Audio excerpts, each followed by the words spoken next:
Hey everyone! Do you ever feel like you want to chat in English, but the words just disappear like magic? Poof! Gone! Today, we're going to fix that. We're talking about easy English conversation for daily life, so you can improve your speaking right away. Welcome to English and You. Don't forget to hit that subscribe button to improve your English every day. So, Alex, I want to talk to people. I want to make friends. But sometimes I just say hello and then silence. My brain goes blank. What do I do after hello? How do I start a real conversation? It feels like a very short, awkward play. That's a great question, Sarah. Hello is a fantastic start, truly, but it's like opening a door and then just staring at the wall, right? We need to walk through. The key is simple questions and then listening to the answer, of course. Simple questions? Like, are you a potato? Because sometimes my brain feels like a potato. Well, you could say that, Sarah, but maybe start with something a little more common, unless you're at a potato convention, of course. How about how are you? This is a classic, and for a good reason. It's polite and opens the door for a response. How are you? Okay, I know that one. But what if they say, I'm fine, thanks, and then they stop talking? Then it's back to the potato question. Or worse, awkward silence again. Ah, the classic I'm fine, thanks trap. Don't worry, we have a secret weapon for that, and it's super simple. It's called and you, or how about you? It's like passing the ball back in a game. You ask, they answer, you ask again. Oh, so hello, how are you? I'm fine, thanks. And you? This is a conversation. It's not just a greeting, it's a ping pong game. I like ping pong. I understand ping pong. Exactly. You've got the rhythm now. And if you want to be extra friendly and you know the person, you can add something like, it's nice to see you, or it's good to hear from you.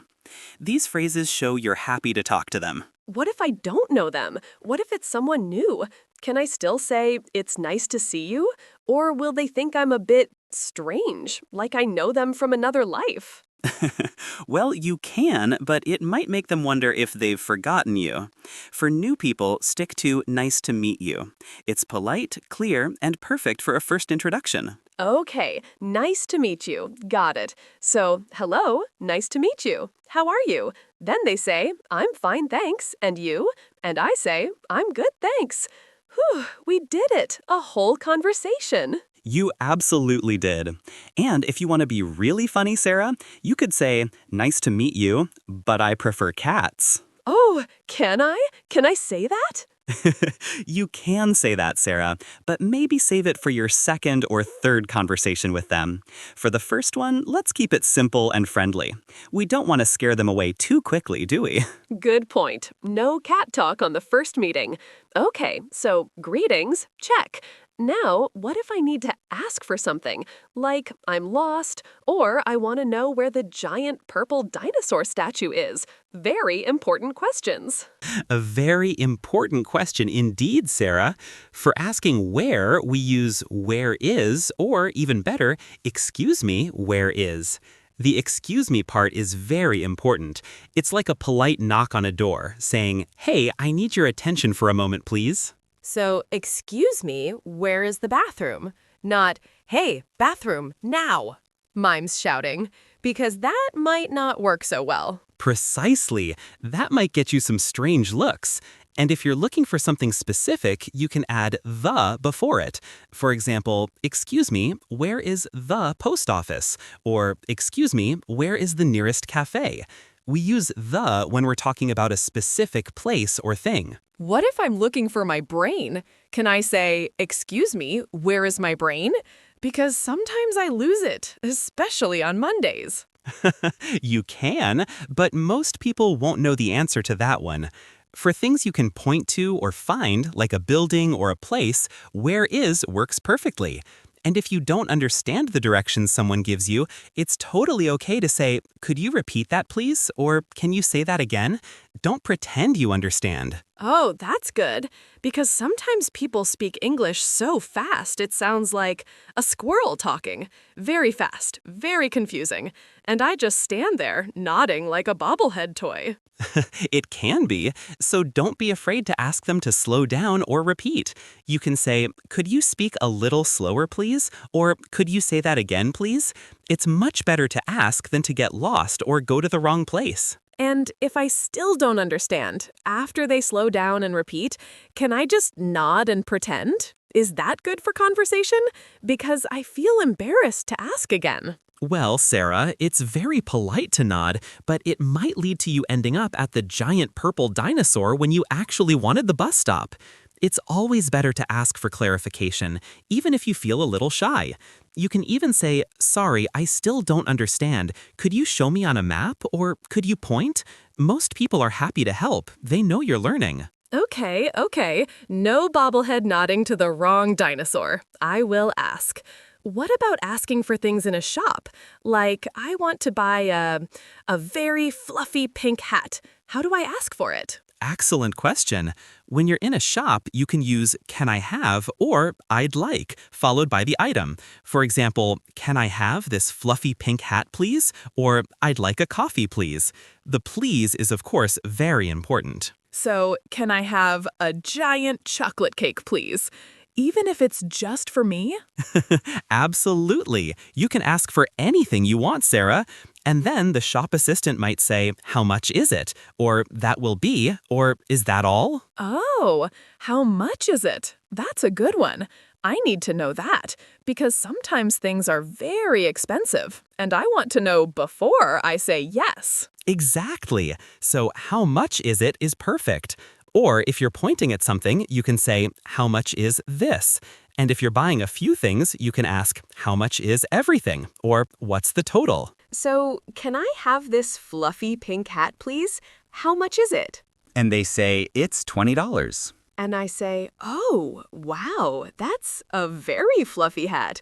And then I can decide if I want it or not. Precisely, you've got it.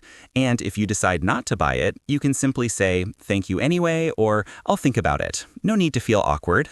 Phew, good. No awkward hat situations. What about when I want to tell someone I really like something, or really don't like something?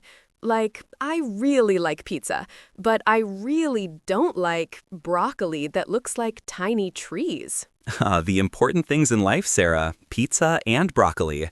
For things you really like, you can say "I love" or "I really like." For example, "I love pizza," or "I really like this song." These are strong positive feelings. So I love pizza and I love sleep.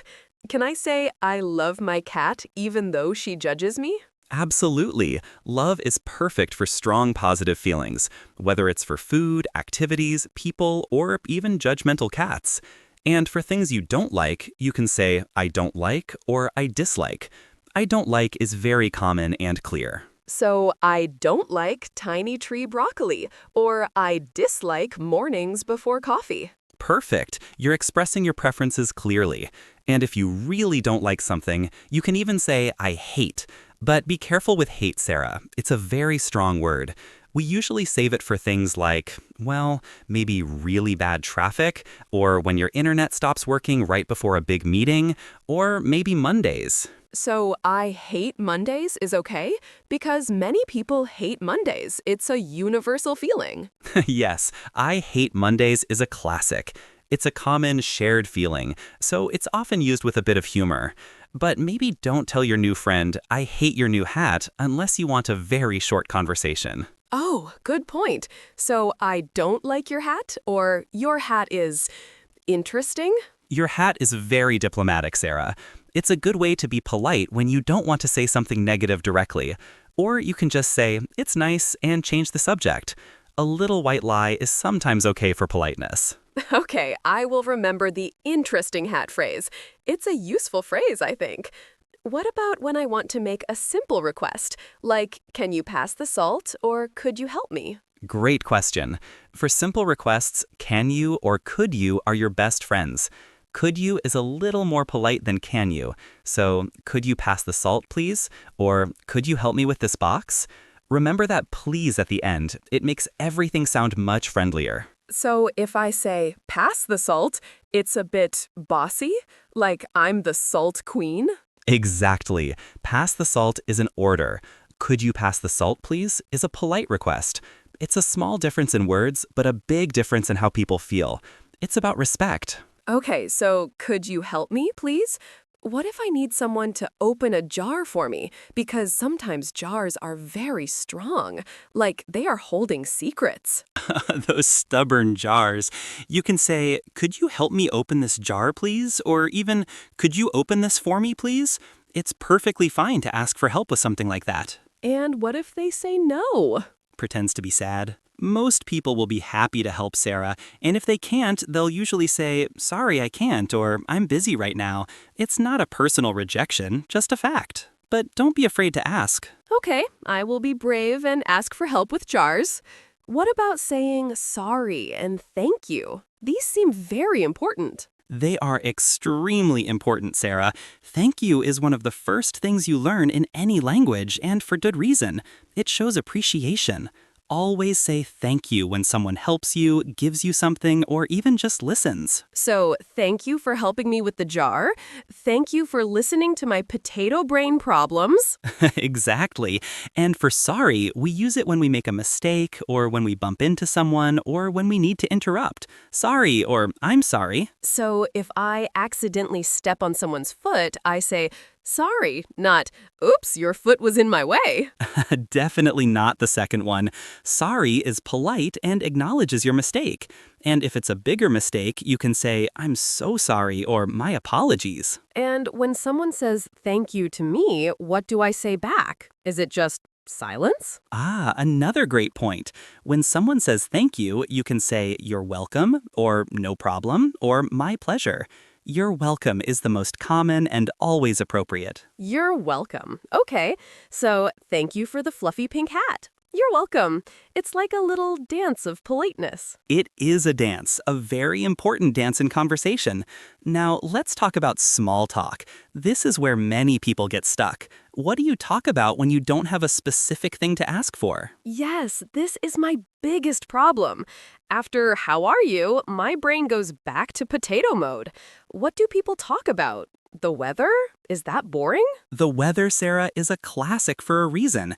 It's safe, everyone can relate to it, and it's always changing. It's never boring for starting a conversation. You can say, it's a beautiful day, isn't it? Or, it's a bit chilly today, don't you think? It's a beautiful day, isn't it? That sounds very British. I like it. Or, wow, it's raining cats and dogs. Is that a good phrase? Smiling. It's raining cats and dogs is a fantastic idiom, Sarah. It means it's raining very heavily. You can definitely use that, but maybe explain it if you see a confused look. For beginners, it's raining a lot is also perfectly clear. Okay, so weather is good. What else? My weekend? Can I talk about my weekend? Absolutely.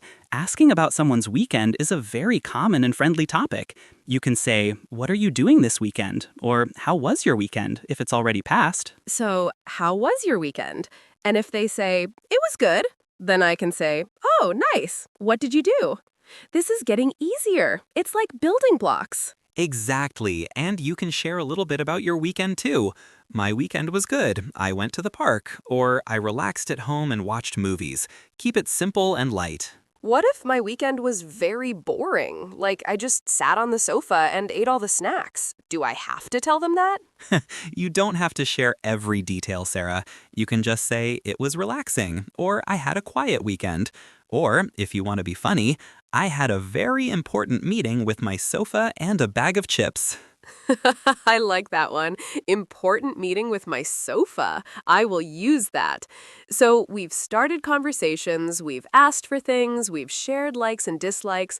How do we end a conversation politely? I don't want to just run away. Another excellent point. Ending a conversation gracefully is just as important as starting one. You can say, well, it was nice talking to you, or it was good to see you. These signal that you're about to leave. So, it was nice talking to you. I have to go now. My sofa is waiting for another important meeting. Perfect, Sarah. You can also add, I have to go now, or I need to run, and then see you later, or goodbye.